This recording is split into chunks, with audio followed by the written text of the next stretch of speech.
Hi, I'm Emily. I'm Jesus. And I'm Jackie. And we are all music education majors. We are at the same clinical placement this semester at Center Elementary in Ellington, Connecticut with a cooperating teacher, Mr. Adams. We will now demonstrate 3 of our literate practices that we have witnessed in our classrooms. Starting with Jackie. Woo. So the first thing that we notice at our younger grade levels is you start with something called iconic notation. And this is where you take an icon that is familiar to younger children, like hearts, and you give a pitch to it. So like high, low. So Emily and Jesus will model this for me as I point to high or low. Ready, go.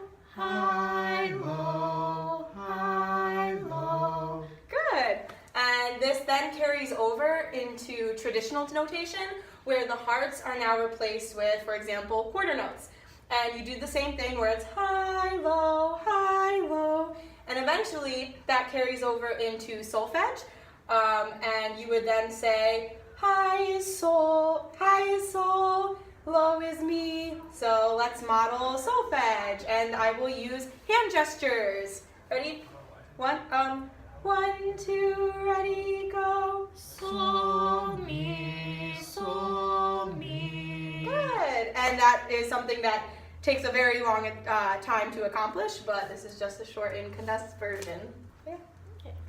Now, in our clinical placements, we have seen Mr. Adams test the rhythm knowledge of his students through rhythm flashcards. He uses Gordon syllables to represent quarter and eighth notes, and like sh for rests.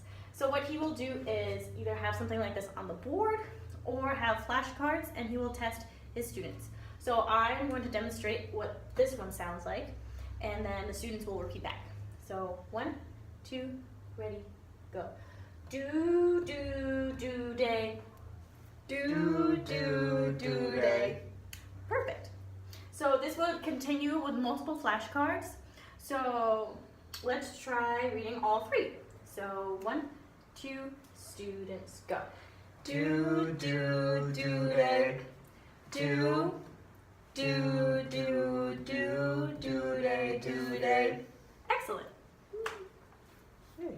So, tying all these concepts up, I'm going to introduce some really important concept. It can be disguisable, but it's actually really important, and it's what Jackie sort of did already. It's the whole gestures, cueing with gestures, breathing, and just keeping time. And why is this important for a music educator? Because this concept translates into something even bigger that's called conducting. And as you can see here, conducting a whole piece takes every instrument's parts and it brings it down into a score.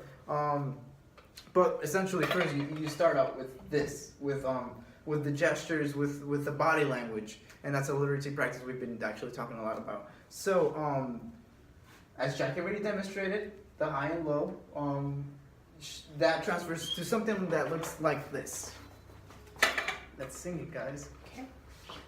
Oh, you also get a really nice baton. So the conductor reads all the parts, and it looks something like this. Oh, Shenandoah, I long to hear you.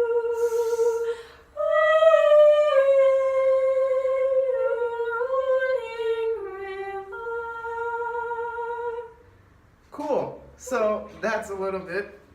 It's just a little bit a snippet about how conducting looks and how it just translates and transfers into a more advanced level, you can say. But yeah. And that's it. So these are 3 literate practices that we see in our clinical placement. So from iconic notation to hand signs to traditional notation, reading rhythms, and then more hand, facial, and body gestures for conducting to tell us how to perform the music.